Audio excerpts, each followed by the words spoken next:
bien-aimés dans le Seigneur, nous arrivons à la fin de notre séminaire, le 3 jours des séminaires que nous avons suivis avec le révérend pasteur Pajo Malosa, le pasteur titulaire de l'Église de Dieu, le Réveil Mopimba, Nakin, na Verviers, na Bruxelles, na Liège. Et alors là, je suis avec le pasteur. On ne va pas lui demander encore de prêcher parce que vous avez suivi. Et si vous n'avez pas eu l'occasion, on va le faire pour vous. On va le mettre sur nos pages Facebook, sur les réseaux sociaux pour que vous puissiez suivre. Alors ici, on va s'entretenir un tout petit peu, en 1 ou 2 minutes, juste avec le pasteur, mais on va quand même lui dire bonjour, papa. Oui, bonjour, madame la journaliste. Alors papa, juste une préoccupation. Donc on a parlé avec le pasteur responsable de l'Église des Dieux de Réveil à Bruxelles, qui nous a déjà expliqué le pourquoi du thème, pourquoi vous avez choisi comme vous, prédicateur, pour parler de cela. Mais juste une petite préoccupation. Quand vous parlez de fils d'Abraham, quand vous parlez des enfants d'Abraham, est-ce que vous pourrez peut-être l'expliquer en quelques mots? Vous parlez de qui? Vous parlez de chrétiens, vous parlez de gens qui viennent dans le Seigneur, vous parlez de ceux-là qui sont appelés dans le ministère, vous parlez de personnes qui, je ne sais pas, un petit exemple peut-être. Oui, merci pour la question. Je crois que pour nous, enfants de Dieu, qui lisons la Bible, qui prêchons l'Évangile, Abraham, il représente le père de la foi. Et non seulement il est le père de la foi, l'apôtre Paul va aller encore dans le livre des Galates pour dire que nous qui sommes en Jésus-Christ, cette alliance-là a fait de nous une postérité d'Abraham. Donc, c'est une continuité. Abraham n'est pas seulement le père des croyants de l'ancienne alliance, mais par cette révélation de Galates, ça nous introduit aussi dans cette alliance-là d'Abraham. Donc, le chrétien fait partie de la postérité d'Abraham. Donc, Abraham, c'est le père de la foi. Or, la base chrétienne, c'est la foi. Parce que la Bible dit, sans la foi, il est impossible d'être agréable à Dieu. Donc, tout l'évangile, toute la parole de Dieu est basée sur la foi. Or, Abraham en est le père. Donc, quand nous parlons d'Abraham, nous parlons de Dieu. Mais de Dieu qui est révélé dans la Bible, dans tout le 66 livres de la Bible. Alors, une dernière question. On nous a dit que ça fait seulement 7 mois que l'Église de Dieu de Réveil à Bruxelles existe. Ça fait quoi pour un enfant qui est né? Et je pense que j'étais là hier, j'étais là aujourd'hui. Je n'ai pas vu 2 personnes seulement. Il y a quand même 4, 5, 6 personnes. Je crois qu'il y a un travail qui s'est fait. Ça, vraiment, je rends grâce à Dieu. Mais je voulais savoir ce que ça fait dans le cœur des papas à Botimoana, par mon Ibafrio. Oui, ça doit toujours faire un plaisir à un papa, à tout papa. Aucun papa dans le monde, même un sorcier, il souhaite toujours un bonheur à son enfant, quand bien même il sait qu'il va le manger plus tard, mais il le nourrit quand même bien. Il ne laisse pas malade, sauf que quand il s'agit maintenant d'exécuter la mission peut-être sorcellière. Alors, c'est vraiment une grande joie. Une grande joie dans le sens que moi j'étais ici au début, tout au début, quand on négociait encore la salle, c'était vraiment un terrain informe et vide. Et je suis revenu après 6 mois, parce que je ne suis plus revenu ici. J'avais la foi. Je crois à un Dieu vivant. Quand il donne la vision, il donne la provision. Quand Dieu dit une chose, ça se confirme toujours par les signes. Moi, je crois à un Dieu de signes. Je crois à un Dieu de progrès. Je ne crois pas à un Dieu sans progrès où les gens vont aller chercher des explications. Non, là où il y a Dieu, il y a la croissance. Il est le Dieu de la croissance. Donc, quand je suis venu, je n'étais pas étonné. En tout cas, je savais que j'allais trouver une vie. Mais, en tout cas, ce n'est pas... c'est maintenant la forme. Hein. Je pouvais peut-être... Je m'attendais à une vie, mais j'ai vu au-delà de ce que j'attendais par rapport au temps. Par rapport à la réalité de la croissance, de l'organisation, de l'installation, de l'établissement d'un ministère.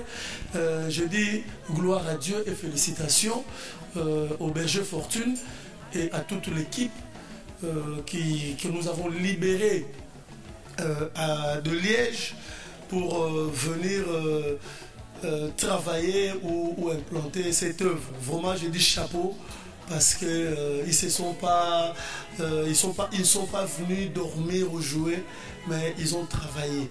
Et l'ouvrier mérite le salaire. Dieu les a encouragés, les a rémunérés parce qu'il y a un résultat. J'ai vu un résultat. Et je suis vraiment fier d'eux. Et je dis merci à Dieu pour cela. On voit vraiment que l'Esprit de Dieu était là, parce que ce que vous avez dit, c'est important. Même la Bible dit, la terre était informe et vide, mais l'Esprit de Dieu était là. Donc Dieu était avec nous. Alors pour conclure, qu'est-ce que le thème, le grand thème? Si vous êtes les enfants d'Abraham, vous accomplirez les œuvres que votre Père a fait. Qu'est-ce que cela a fait dans la vie du prédicateur qui est le pasteur Pajot Malossé? C'est un thème qui m'a remis encore en ordre, et c'est un thème aussi qui fait réfléchir, qui fait reprendre la conscience. Vous savez, dans toute œuvre, il faut toujours, à partir d'un certain moment, on fait ce qu'on appelle le recyclage ou le recadrage, parce que si on ne le fait pas, l'œuvre ou la chose peut partir dans tous les sens. Alors, c'est un thème qui recadre, parce que je suis témoin de la dégradation de la qualité de fils d'Abraham dans nos communautés. Ça fait 20 ans, je gère l'église, je fréquente les églises, je croise le chrétien au quotidien. Je suis en train de voir cette dégradation. Donc moi-même, ça m'a rappelé de réenseigner encore de choses, d'exiger, parce que sans la discipline, on ne peut pas espérer à un progrès, on ne peut pas espérer à un développement. Alors, là, nous sommes en train d'aller dans tous les sens où on est en train de former un peu un christianisme de forme, mais où le fond n'y est pas. On porte le nom de chrétien, on se le arrache partout comme ces gens-là qui réclamaient le fils d'Abraham. Mais entre-temps, leurs œuvres, c'était les œuvres du diable, où on voit la haine, on voit l'animosité, on voit des conflits. On vit ça dans l'église. On est dans nos églises où il y a des gens qui ne se regardent pas, qui ne se parlent pas, qui se disent que non, moi c'est juste que Jésus reviendra. Moi je suis pasteur, ça fait 20 ans, je vis ça. Les gens le plus difficile maintenant à réconcilier, ce sont des chrétiens. Il y a une dureté de cœur hors norme. Ça, ce n'est pas chrétien. Ce n'est pas chrétien. Abraham, qui était l'oncle béni, parce que vous allez voir après la séparation avec l'autre, après la séparation, là où l'autre est parti, c'était un chaos. Parce qu'il y a des bénédictions de proximité. Beaucoup de gens l'ignorent. Beaucoup de gens sont bénis parce qu'ils sont à côté d'une autre personne. Mais les gens ne le savent pas. Ils commencent à revendiquer des choses. Donc, vous allez remarquer qu'Abraham, il avait l'humilité. Il avait la simplicité de comprendre les choses, de ne pas vouloir se disputer. Quand l'autre a voulu prendre la grosse tête parce qu'il croyait aussi patron, il a dit non, qu'il n'y ait pas de querelle. Choisis où tu veux. Il lui laisse même le choix. Il dit toi choisis. Il n'a pas revendiqué le droit d'aînesse, il n'a pas revendiqué l'appel. Non, il a été flexible. Aujourd'hui même des hommes de Dieu se battent pour un ministère. Ils se battent. Moi je dis que si tu es un appelé, si Dieu t'a appelé, Dieu te défendra. Mais on ne peut pas scandaliser le fidèle, on ne peut pas scandaliser les gens pour se défendre. Un chrétien ne se défend pas, il est défendu par celui qui l'a envoyé. C'est pour cela que Jésus a dit quand on tape là, donne l'autre joue. Qui donne encore l'autre jour de nos jours. Donc voilà un peu, c'est un thème qui doit être traité. Vous savez, lorsque le berger dit qu'on a parlé de ça en Italie, il m'a rappelé. Je ne sais même pas que j'ai parlé de cela en Italie, mais je sais que je parlais de ce thème, mais il y a longtemps à Liège. Mais que Dieu le bénisse pour cette mémoire d'éléphant qu'il a. Bon, il est jeune, moi voilà, nous on va vers la vieillesse, vers la retraite, et heureusement qu'il y a la relève. Il y a des jeunes lucides et qui ont hérité. Vraiment, quand je vois ici, je dis merci Seigneur, parce qu'il y a une continuité du ministère. Je ne suis pas vu le décalage, je n'ai pas vu là où il y a un déphasage, non. C'est vraiment une synchronisation. C'est l'église de Dieu le réveil. Je trouve le réveil avec des spécificités du réveil. Parce que chaque ministère a quelque chose de spécifique. Et j'ai vu, je suis au réveil. Et je suis content. En tout cas, merci papa. On va vous laisser. On ne va pas encore faire une prédication. Que le Seigneur vous bénisse aussi.